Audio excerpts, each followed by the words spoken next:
You ask Tiger to solve. This deals with linear equations with one unknown.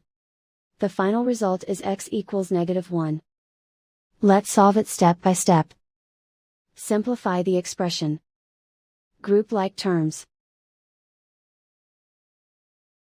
Simplify the arithmetic.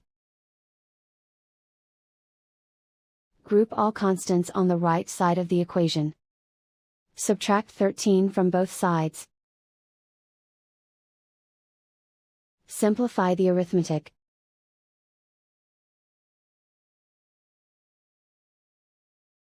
Isolate the b. Divide both sides by 13. Simplify the fraction.